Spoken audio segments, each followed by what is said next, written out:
Cancer, a term which automatically seems to make one think of pain, suffering and death. A term which immediately makes one diagnosed with cancer ask the question, why me? However, what exactly is cancer? Why does it happen? And more importantly, how can we try to protect ourselves from it? These are some of the questions that we will attempt to address in this module. The earliest written record regarding cancer is from 3000 BC in the Egyptian Edwin Smith papyrus and describes cancer of the breast. However, cancer has existed for all of human history. Hippocrates described several kinds of cancer, referring to them with the Greek word carcinos, which means crab or crayfish. This name comes from the appearance of the cut surface of a solid malignant tumor with the veins being stretched on all sides like the feet of a crab. The Greek Celsus translated carcinos into the Latin cancer, also meaning crab, and recommended surgery as treatment. During the 2nd century AD, Galen disagreed with the use of surgery and recommended purgatives instead. These recommendations largely stood for 1,000 years.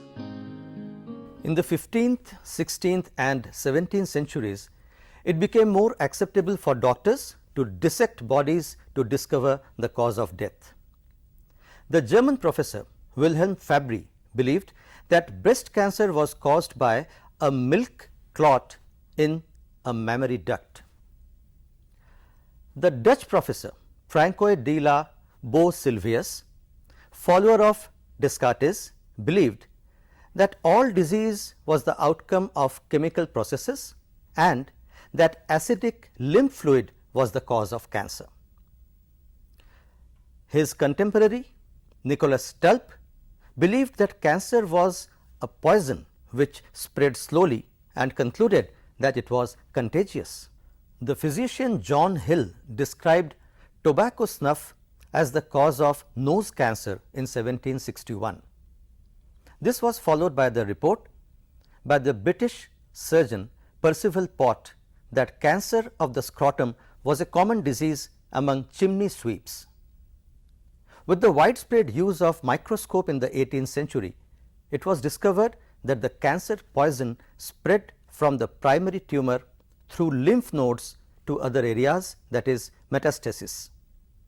This view of the disease was first formulated by the English surgeon Campbell D. Morgan between 1871 and 1874.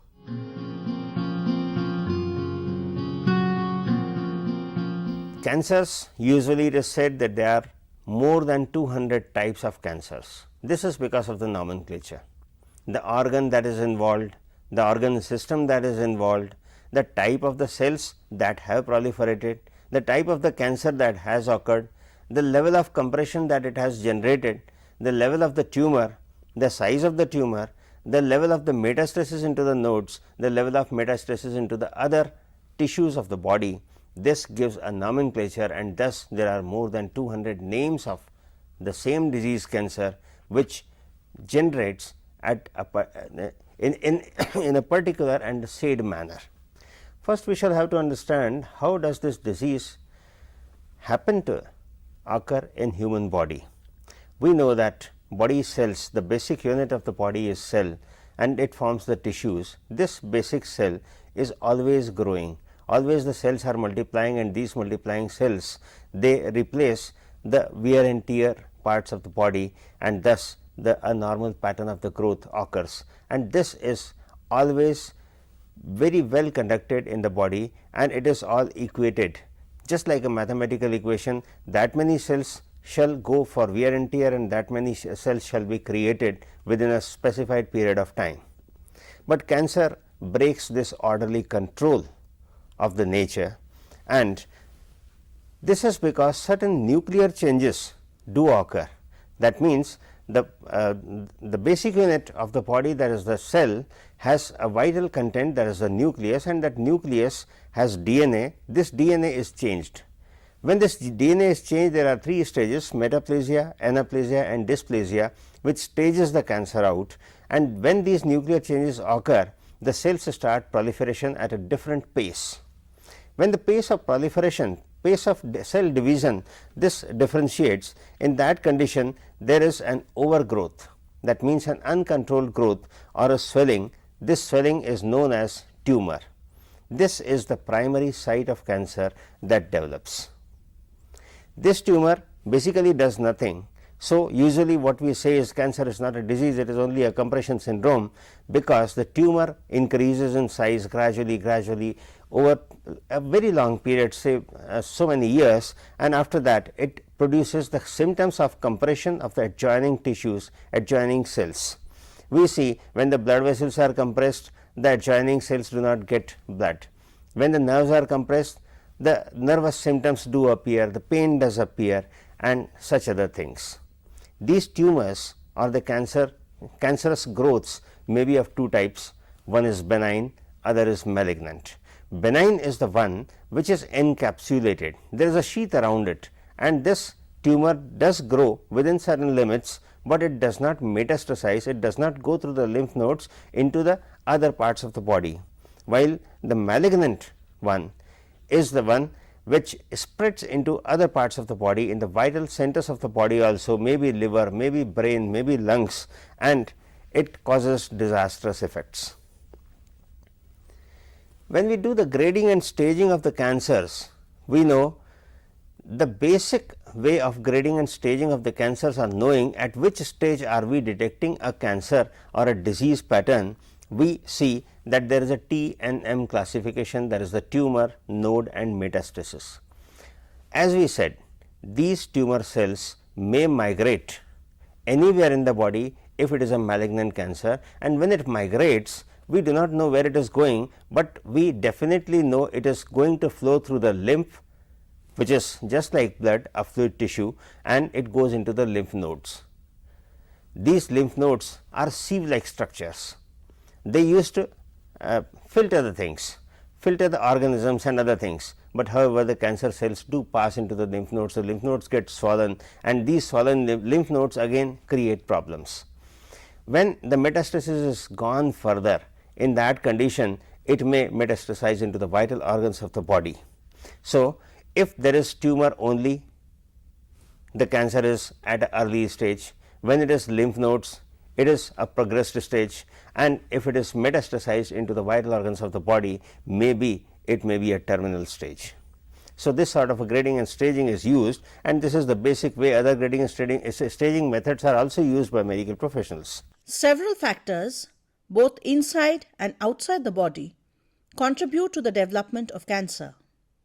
In this context, scientists refer to everything outside the body that interacts with humans as the environment.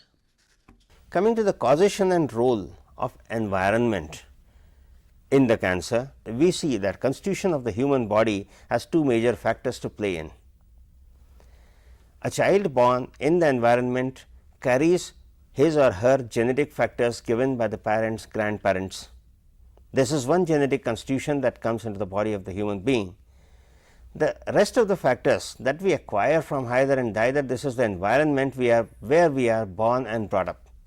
So, this environment does a lot to help us survive well, but many a times it may generate the diseases like cancer. We are coming to the same. Environment has 2 types of factors which the person voluntarily brings about inside his life or her life. This is the micro environment of that person, the habits, the habitat of the person, the addictions that the person acquires, maybe tobacco, maybe smoking, maybe alcohol or certain other things, the diet that the person takes, the food, the lifestyle, when the lifestyle is sedentary, obesity is about to occur, the sexual behavior, the workplace atmosphere and the chemicals with which the person comes in contact every now and then. Coming to the involuntary factors, naturally the environmental pollution is one of the greatest things. We are polluting air with several of the chemicals. We are polluting water, and this air and water pollution acts as a major factor.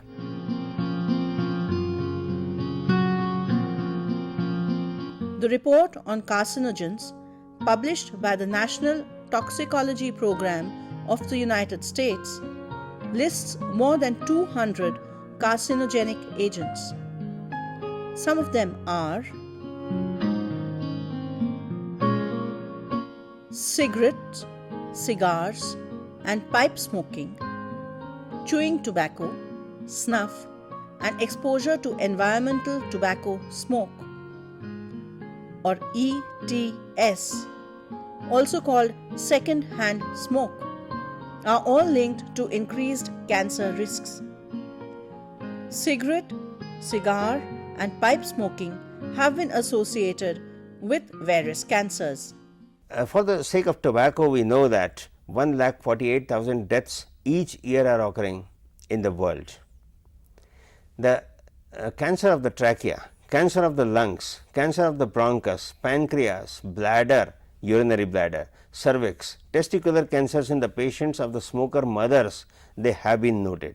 Even in the smoker women, we have seen that lung cancers are more than the breast cancer incidences. In 1997, A.K. Heckshaw detected that excess risk of lung cancer is 24% in non-smokers who live with a smoker, say wife of a smoker person. And tobacco-specific carcinogens are found in the blood and urine of non-smokers who are exposed to environmental tobacco smoke. So, any type of environmental tobacco smoke which causes passive smoking, not an active smoking, raises the risk of cancer by 24%. Diet, weight, physical inactivity. The cancer of the rectum, prostate, endometrial cancers because of high animal fat intake have been noted down. Rectal and endometrial cancers, even because of the obesity, that is the lifestyle, have been noted.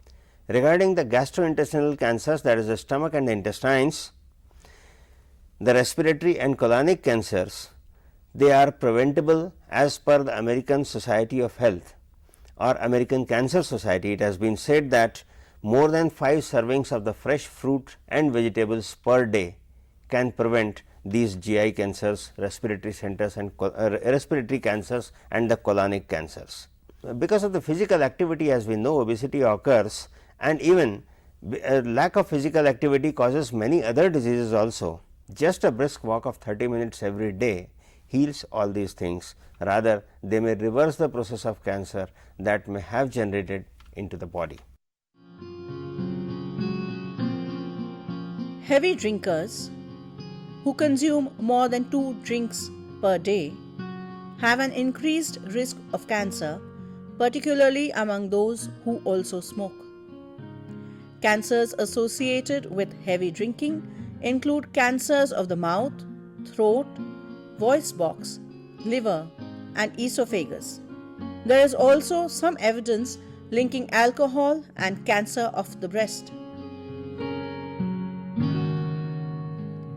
Ultraviolet or UV radiation from the sun, sun lamps, and tanning beds causes premature aging of the skin and DNA damage that can lead to melanoma and other forms of skin cancer. The incidence of skin cancers is rapidly increasing. Viruses and bacteria contribute to the development of several types of cancer. A sexually transmitted virus called human papilloma virus or HPV is a primary cause of cervical and anal cancer. Women who begin sexual intercourse at age 16 or younger or have many sexual partners have an increased risk of infection. However, even though infection with HPV is the primary cause of cervical cancer, most infections do not result in cancer. Hepatitis B or HBV and hepatitis C or HCV viral infections are major causes of liver cancer. Ionizing radiation is invisible high-frequency radiation that can damage the DNA or genes inside the body. Everyone is exposed to very small doses of ionizing radiation from rays that enter the Earth's atmosphere from outer space. Radiation from this source may account for a very small percentage, about 1% of our total cancer risk. Radon, produced by the breakdown of uranium, releases low levels of ionizing radiation. Higher levels of radon can be found in certain types of rocky soil. Radon causes lung cancer. People are also exposed to ionizing radiation during certain medical procedures. Patients who receive radiation to treat cancer or other conditions, or X-rays to diagnose or screen for a disease, may be at increased cancer risk.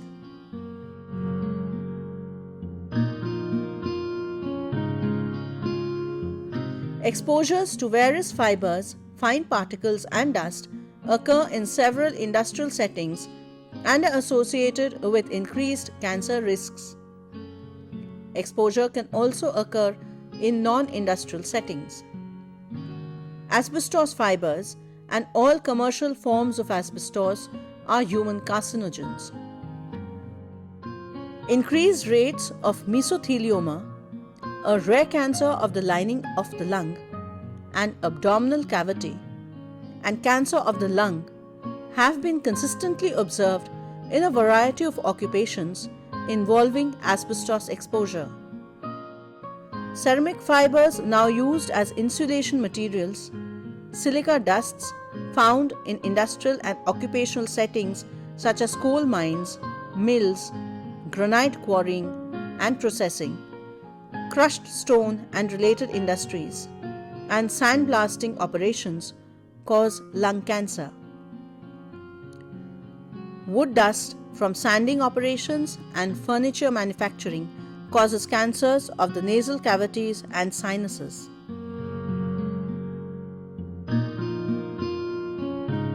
Particles in diesel exhaust cause lung cancer.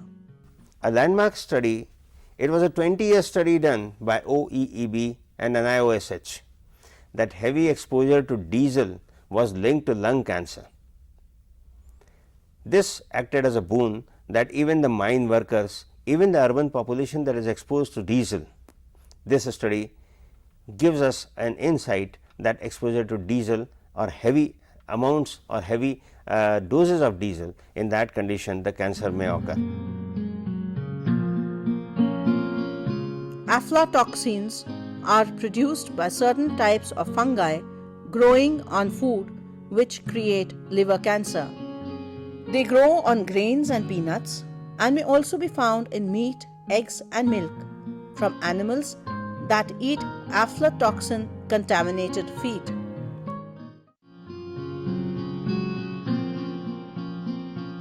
Cancer treatment drugs like cyclophosphamide, chlorambucil, melphalan have been shown to increase the occurrence of second cancers, including leukemia. Immunosuppressants like cyclosporin and azathioprine used for patients having organ transplants are associated with increased cancer risks, especially lymphoma. Estrogens used to treat symptoms of menopause and other gynecological conditions may increase the incidence of endometrial cancers and breast cancer. Long-term usage of combination oral contraceptives increases early onset of breast cancer and liver cancer. Several solvents used in paint thinners, paint and grease removers, and in the dry cleaning industry are known or suspected of being cancer-causing in animal studies. These include benzene, carbon tetrachloride, chloroform, dichloromethane or methylene chloride, tetrachloroethylene and trichloroethylene. Benzene is also known to cause leukemia. About 20 active ingredients in registered pesticides in the United States have been found to be carcinogenic in animals. These include chlordecone, lead acetate, ethylene oxide, dimethylhydrazine, hexachlorobenzene, some cyclophenoxy herbicides, hexamethylphosphoramide, DDT, Mirex, lindane, nitrofen, amitrol, and toxaphene. Farmers, pesticide applicators, crop duster pilots, and manufacturers have found high rates of blood and lymphatic system cancers, cancers of the lip, stomach, lung, brain, and prostate, as well as melanoma and other skin cancers. Dioxins are unwanted byproducts of chemical processes that contain chlorine and hydrocarbons. At least 100 different kinds of dioxins are produced by paper and pulp bleaching, incineration of municipal, toxic, and hospital wastes, certain electrical fires, and smelters. They also contaminate some insecticides, herbicides, and wood preservatives. Polycyclic aromatic hydrocarbons, also called PAHs, from burning wood and fuel for homes, gasoline and diesel exhaust, soot, coke, cigar and cigarette smoke, and charcoal broiled foods, open fires, waste incinerators, coal gasification, and coke oven emissions cause lung, skin, and urinary cancers. Foods that contain small amounts of PAHs include smoked, barbecued, or charcoal broiled foods, roasted coffees, and sausages. Vinyl chloride is a colorless gas associated with lung cancers and angiosarcomas or blood vessel tumors of the liver and brain. It is used in the plastics industry, in manufacturing containers, wrapping film, electrical insulation, water and drain pipes, hosing, flooring, windows, and credit cards. Arsenic compounds are associated with many forms of skin, lung, bladder, kidney, and liver cancers. Arsenic is used in wood preservatives, glass, herbicides, insecticides like ant killers, and pesticides, mining, and copper smelting. They are a general environmental contaminant of air, food, and water. Beryllium compounds cause lung cancer. They are used as metals for aerospace and defense industries, for electrical components, X-ray tubes, nuclear weapons, aircraft brakes, rocket fuel additives, light aircraft construction, and the manufacture of ceramics as an additive to glass and plastics, dental applications, golf clubs, fiber optics, and cellular network communication systems. Cadmium metal and cadmium compounds are associated with lung cancer. Workers with the highest exposures are those involved in removing zinc and lead from minerals, producing cadmium powders, welding cadmium-coated steel, and working with solders that contain cadmium. Some chromium compounds are known to cause lung cancer. The highest exposure occurs in occupations related to stainless steel production, welding, chrome plating, and leather tanning. Nickel and nickel compounds are associated with cancers of the nasal cavity, lung, and possibly the larynx or the voice box. Nickel is used in steel, dental fillings, copper and brass, permanent magnets, storage batteries, and glazes.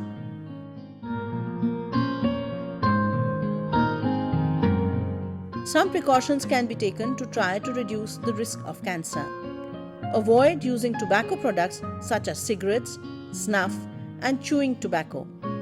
This is especially important for individuals who drink alcoholic beverages. Cancer risk of alcohol and tobacco combined is greater than the sum of their individual effects. Choose most of the foods you eat from plant sources. Eat 5 or more servings of fruits and vegetables each day. Eat other foods such as breads, cereals, grain products, rice, pasta, or beans several times each day. Wash fresh fruits and vegetables before eating. Limit your intake of high-fat foods, particularly from animal sources. Choose foods low in fat and limit consumption of high-fat red meats. Choose baked and broiled meats, seafood and poultry rather than fried food. Be physically active and achieve and maintain a healthy weight. Be moderately active for at least 30 minutes on most days of the week. Stay within your healthy weight range. Be aware that many fat-free cakes, cookies, snack foods, and other desserts are high in calories. Limit consumption of alcoholic beverages. Men should have no more than 2 drinks per day. Women should have no more than 1 drink per day because they absorb alcohol more readily and are usually smaller in body size. Avoid or reduce exposure to sunlight, particularly in childhood. Reduce your sun exposure by avoiding sun during the middle of the day, wearing protective hats and clothing, seeking shade while outdoors, and applying sunscreen to uncovered skin. Follow safety rules and regulations at your workplace. If possible, carcinogens should be replaced with safer substitutes. Workers should handle hazardous materials in a ventilated area and be trained to protect themselves. Personal protective clothing and respirators may be required. If you work in an environment with high exposure to fine particles, fibers, or dust, wear the appropriate protective mask over your nose and mouth and make sure it fits properly and does not obstruct your view. Make sure the room is well ventilated when working with solvents. Work outside if possible or open the windows. Avoid contact with pesticides. Exposure to pesticides comes largely through the skin. If contact occurs, wash up quickly. Avoid viral or bacterial infections. Do not engage in unprotected or otherwise unsafe sexual intercourse that may result in HIV, HPV, hepatitis B, or hepatitis C infection. Do not use recreational injection drugs such as heroin or cocaine that may result in HIV, hepatitis B, or hepatitis C infection. Get vaccinated against hepatitis B infection, an easy and safe procedure if you are 18 years of age or younger. Also, get vaccinated if you are over 18 and at risk of infection. At-risk people include healthcare workers, intravenous drug users, and homosexual men.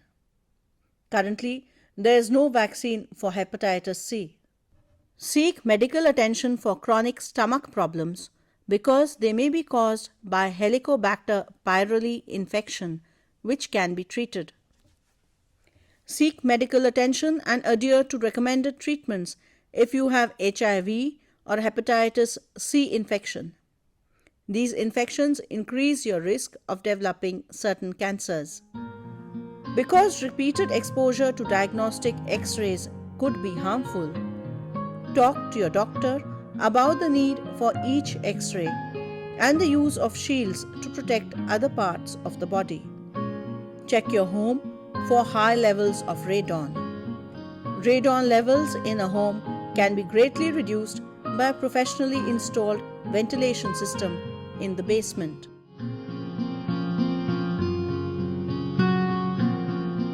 We can take a few steps to try to detect cancer at an early stage.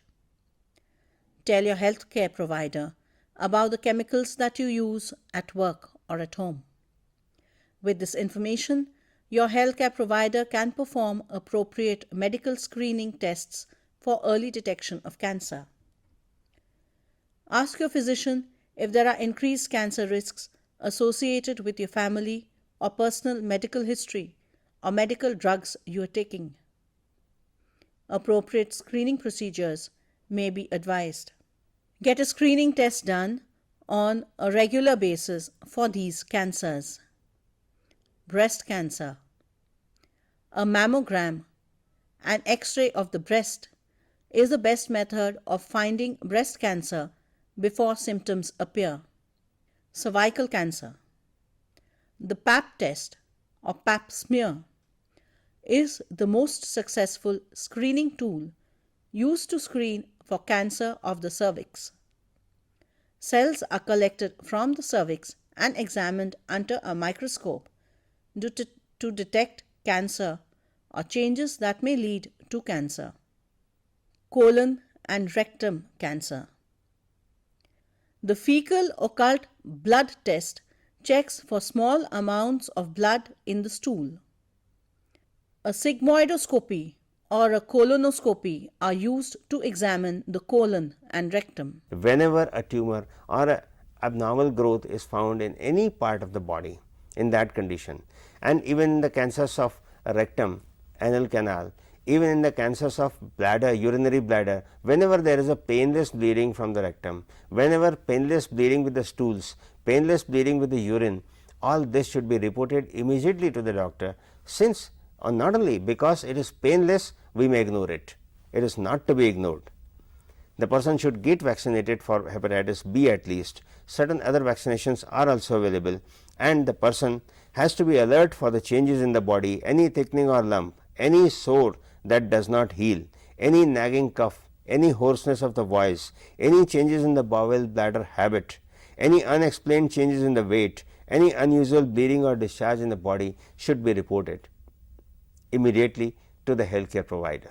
We have seen how cancer is caused and how it affects the system. Some cancers are curable while others are not. We cannot avoid everything that may cause cancer. However, we can adopt a healthier lifestyle and keep a very careful watch over our health so that the disease can be identified at the earliest. Early detection means that the disease can also be treated at the earliest, and this is the only way this disease can be controlled, and it can result in a healthier, longer and happier life.